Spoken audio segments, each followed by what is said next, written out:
Aquí estamos frente a un templo muy distinto a los anteriores, ya que es de una época muchísimo más cercana a nosotros y es de la dinastía ptolomeica.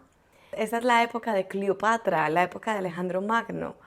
Y estamos frente a un templo del año 237 al 57 antes de Cristo.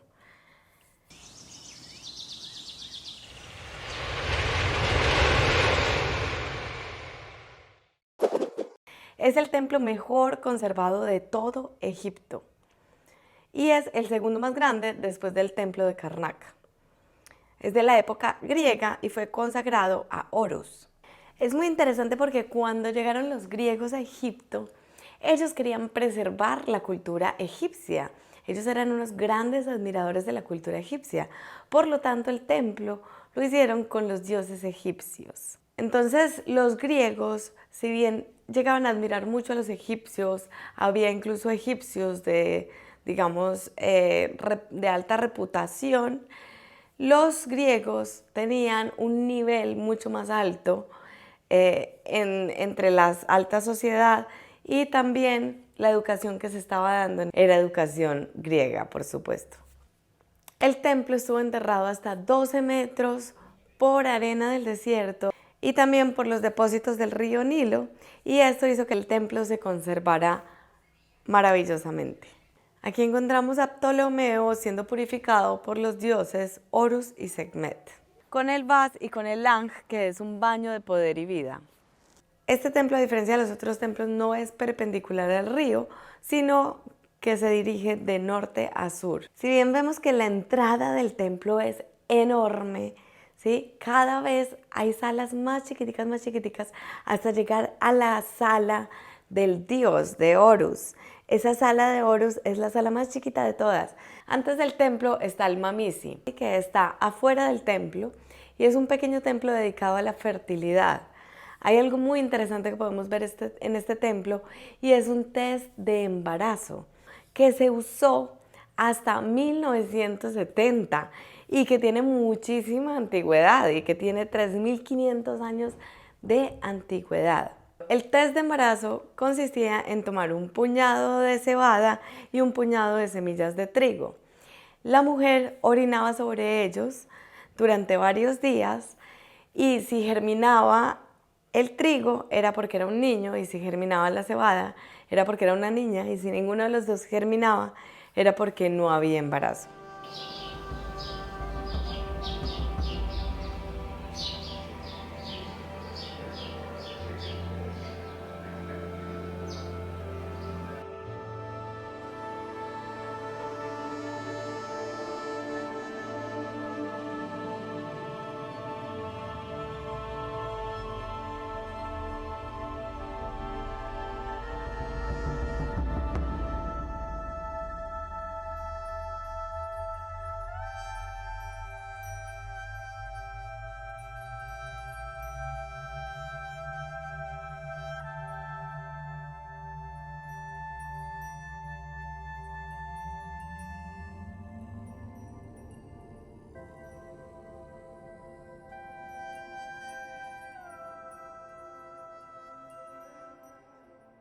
Tenemos la cruz de la vida y el cetro Vat en forma de V para insertarlo en la boca y soplar el aliento de la vida hacia la muerte.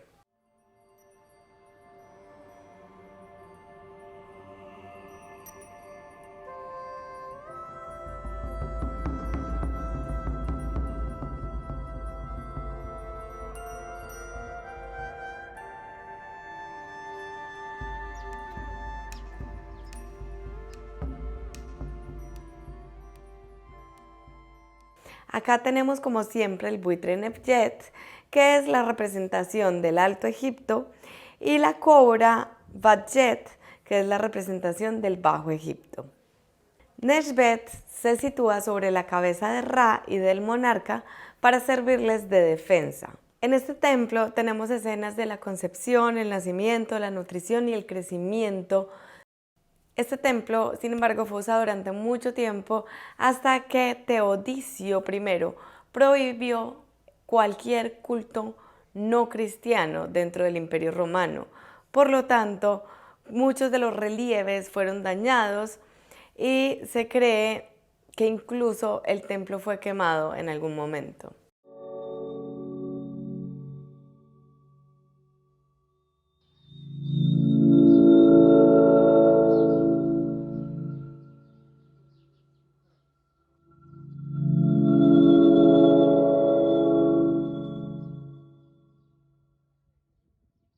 Después de tanto que hemos visto, llegamos aquí a Edfu y seguimos viendo cosas nuevas. Todo el tiempo hay cosas nuevas que sorprenden muchísimo. O sea, no era tan diferente lo que podía ser pues una cultura de 3000 años, claro.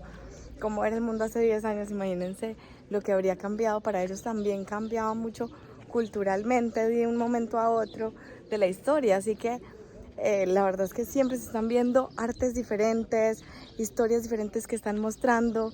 E incluso hay momentos en los que hay siempre lo mismo.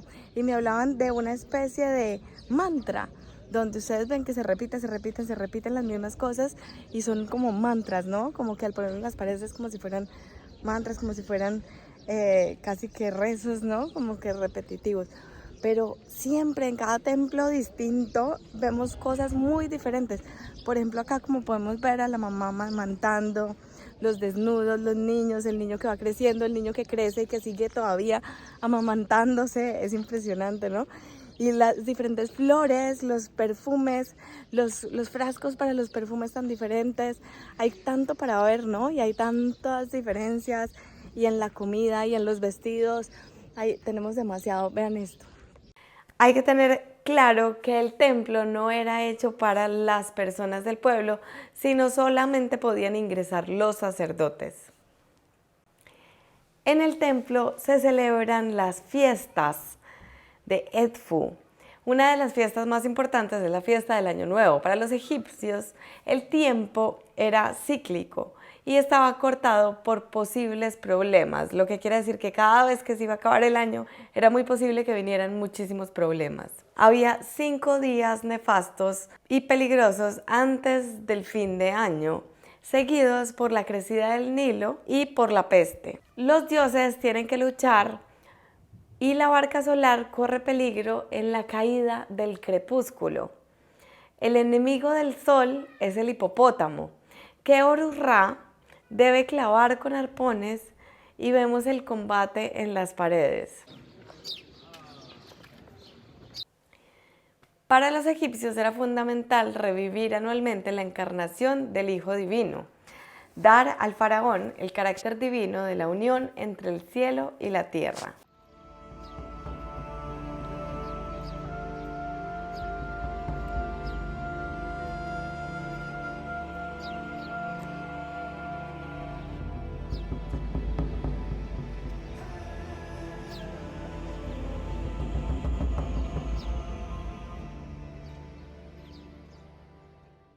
Las fiestas en Egipto están hechas para hacer descender el Ba, la divinidad del cielo.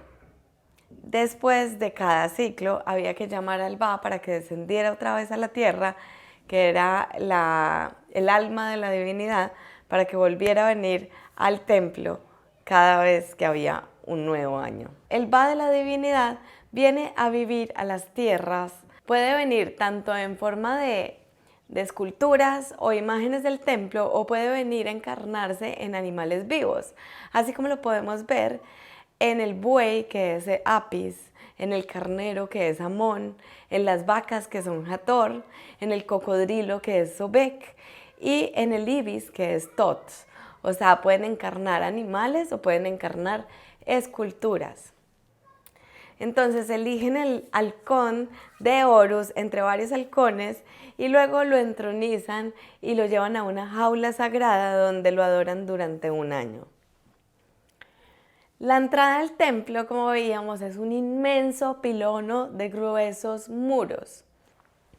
Abajo tenemos a Osiris con corona alargada y su esposa Isis con cuernos y disco solar, y detrás de ella está Neftis.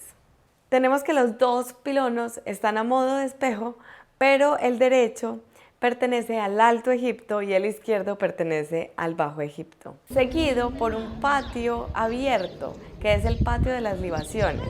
Luego siguen dos salas hipóstilas, dos salas de ofrendas y finalmente la más pequeña, pero la de mayor importancia, que es la capilla principal, Sancta Sanctorum, que es donde está el dios Horus.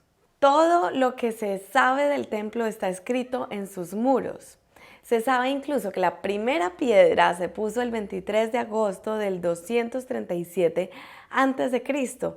y la última piedra el 5 de diciembre del 57 a.C. Es muy extraño, pero dicen que lo proyectó Imhotep, el hijo de Ptah, que fue el constructor de la pirámide de Saqqara, 23 siglos antes. Bueno, la entrada del templo, como decíamos, es un inmenso pilono hecho por dos torres grandísimas. En los muros se muestra a Ptolomeo XII ofreciendo sus enemigos en sacrificio ante Horus y Hathor. Y se ven los canales donde se colgaban las banderas. A los lados de la puerta hay dos estatuas de granito negro que representan al halcón Horus. Luego del pilón tenemos el patio de ofrendas o patio de libaciones, que es el único lugar al que tenían acceso la población y era donde se celebraban las fiestas. Luego tenemos dos pequeñas habitaciones en la casa de la mañana, destinada a la purificación de los sacerdotes antes de los rituales, y a la derecha está una biblioteca litúrgica.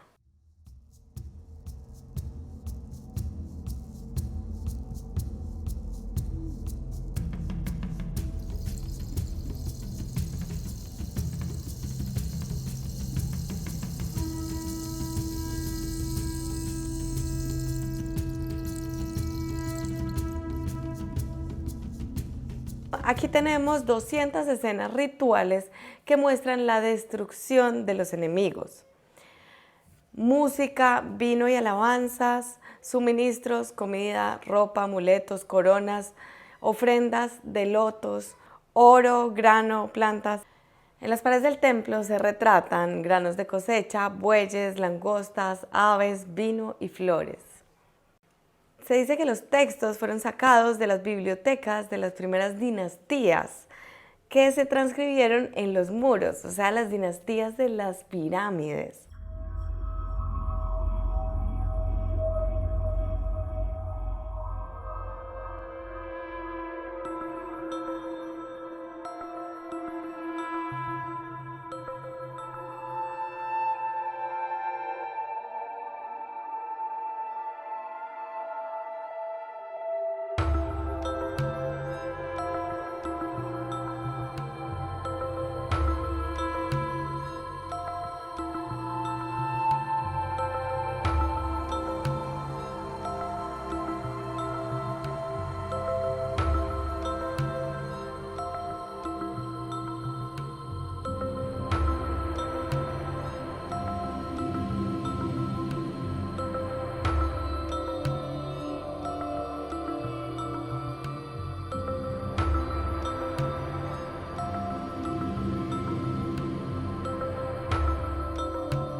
La sala hipóstila tiene 12 columnas en forma de vegetales e incluye 4 pequeñas salas. Acá, una de estas salas pertenece a un laboratorio donde se preparaban ungüentos y perfumes y las instrucciones se pueden ver en los jeroglíficos que están en las paredes. Luego tenemos la segunda sala hipóstila con 4 columnas y una sala para las ofrendas sólidas y otra sala para las ofrendas líquidas. También vemos a Hapi, que es a hermafrodita y que representa al río Nilo. Las fragancias se utilizaban para los dioses, para la purificación y la elevación del espíritu. Hay otra sala donde se guardaba agua sagrada que traían desde Heliópolis, que es la ciudad del sol, y desde Elefantina, para adorar la riqueza que aportaban las inundaciones del Nilo.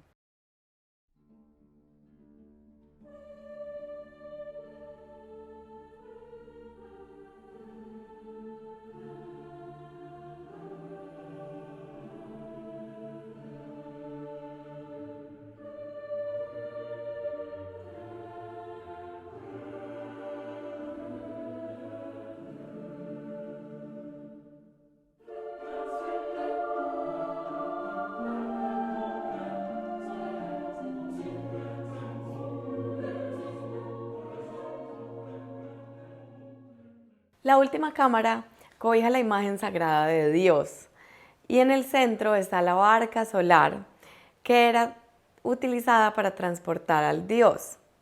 Sin embargo, la original está en el Museo del Louvre. Acá solamente tenemos una copia. Finalmente tenemos la casa de Dios, que era esta habitación pequeña donde estaba la divinidad, y cada mañana la divinidad, la estatua, era despertada, alimentada, vestida y perfumada. Alrededor del Pasillo de los Misterios hay 10 habitaciones dedicadas a las divinidades asociadas al culto de Horus, como son Osiris, Sokar y Khonsu.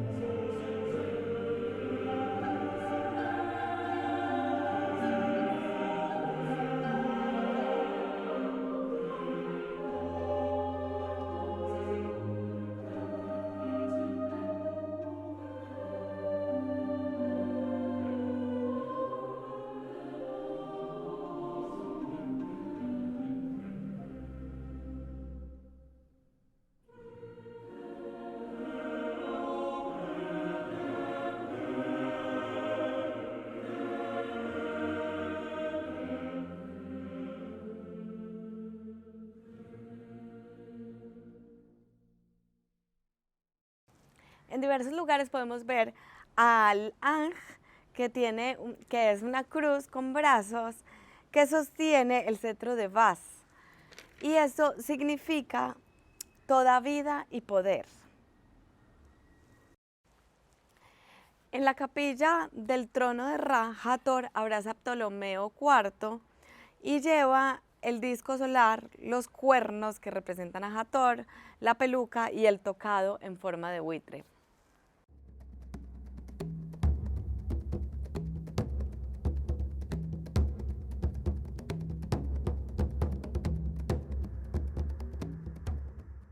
Aquí tenemos una celebración muy interesante, que es la fiesta de la unión divina. La esposa de Horus, que es Hathor, que viene del templo de Dendera, una vez al año viene a visitar a su amado. Entonces toma una barca para reunirse con Horus en Edfu. De tal manera, durante 4 días en el mes de Epifi, mayo, Horus era llevado para esperar a Hathor al borde del río Nilo.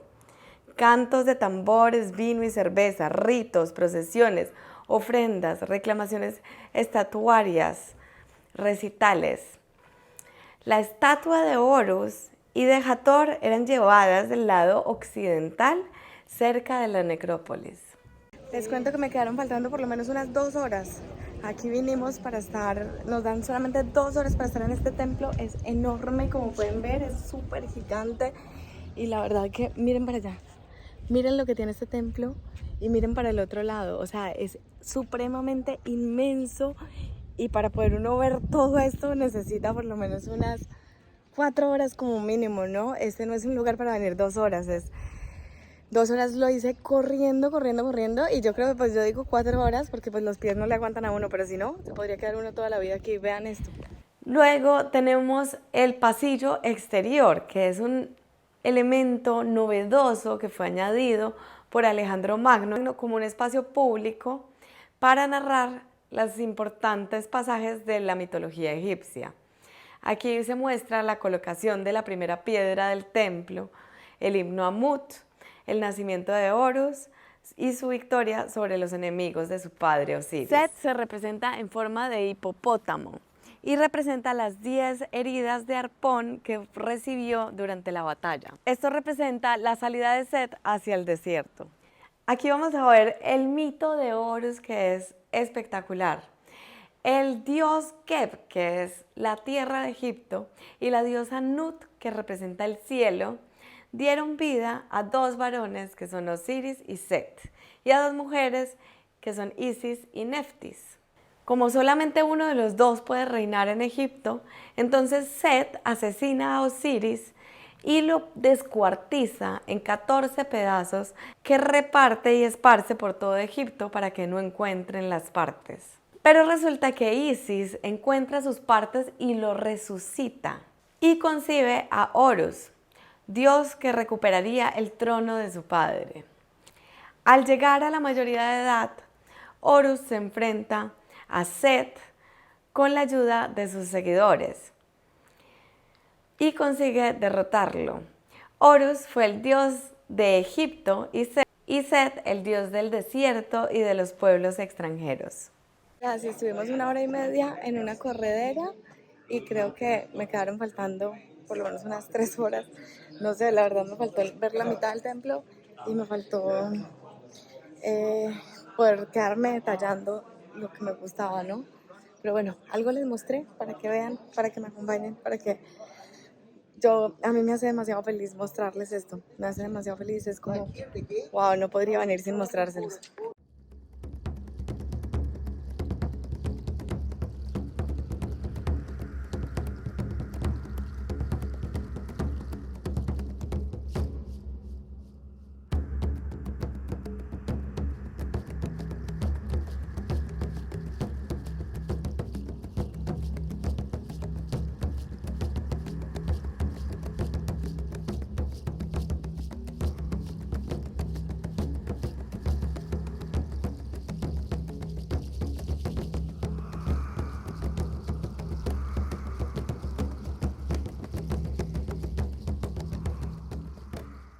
Siento que por un lado es un lugar donde uno se puede dar los lujos en este país porque es muy barato, pero por otro lado estar al lado de tanta pobreza en estos lujos, ¿no?